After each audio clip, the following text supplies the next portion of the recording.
Bonjour Alain, bonne journée, ça fait plaisir. Je remercie aussi Jean-Pierre Michel, j'en profite pour l'enseignement qu'il m'a donné. Grâce à lui, je suis professeur en gériatrie.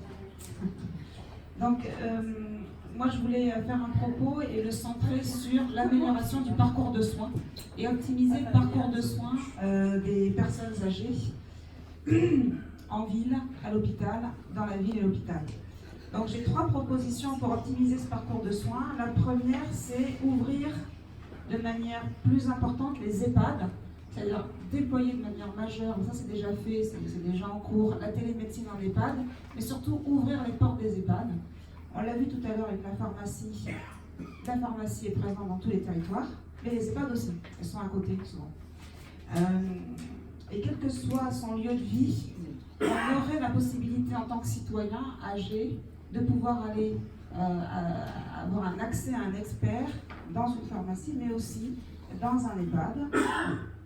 Et ça faciliterait en fait le recours à l'expertise.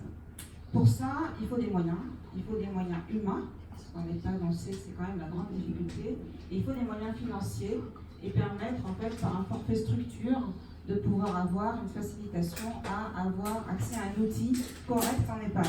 Alors il y a un avenant 15 qui est sorti pour la pharmacie, l'avenant à la convention médicale. Pourquoi est-ce qu'il n'y aura pas un avenant 16 ou 20 ou 32 pour l'EHPAD? C'est ma première proposition très pratique, très concrète. Je veux un avenant pour l'accès à la télémédecine en EHPAD. Deuxième proposition, c'est une proposition plutôt liée à l'hôpital et au groupement hospitalier de territoire. Faciliter aussi, quel que soit son lieu de vie, la possibilité d'avoir accès à un soin ambulatoire quand on est malade et qu'on a besoin d'être hospitalisé, essayer de faire ce virage ambulatoire et avoir accès à un hôpital de jour de gériatrie, quel que soit son lieu de vie, dans un hôpital de proximité.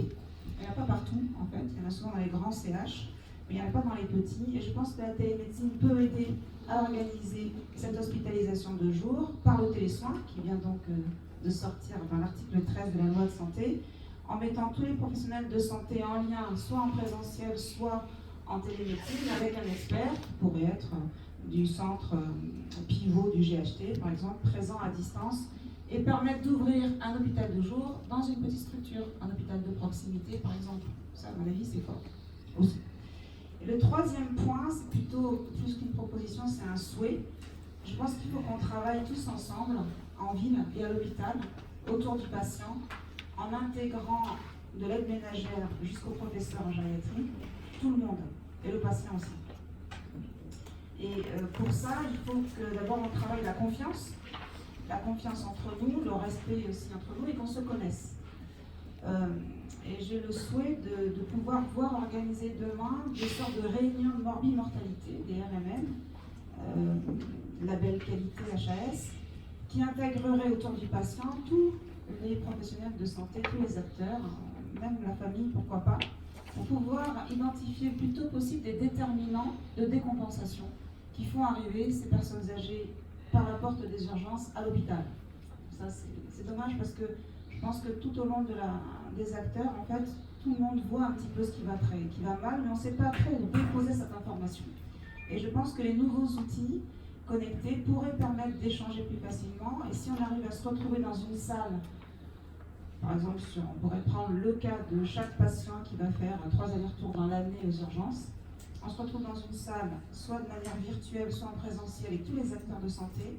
D'abord, ça permettrait de mieux se connaître, de s'écouter, de se faire confiance, et puis peut-être au final d'avoir des déterminants de décompensation. Et je pense que le virtuel peut nous aider aussi à ça, pour mieux coordonner.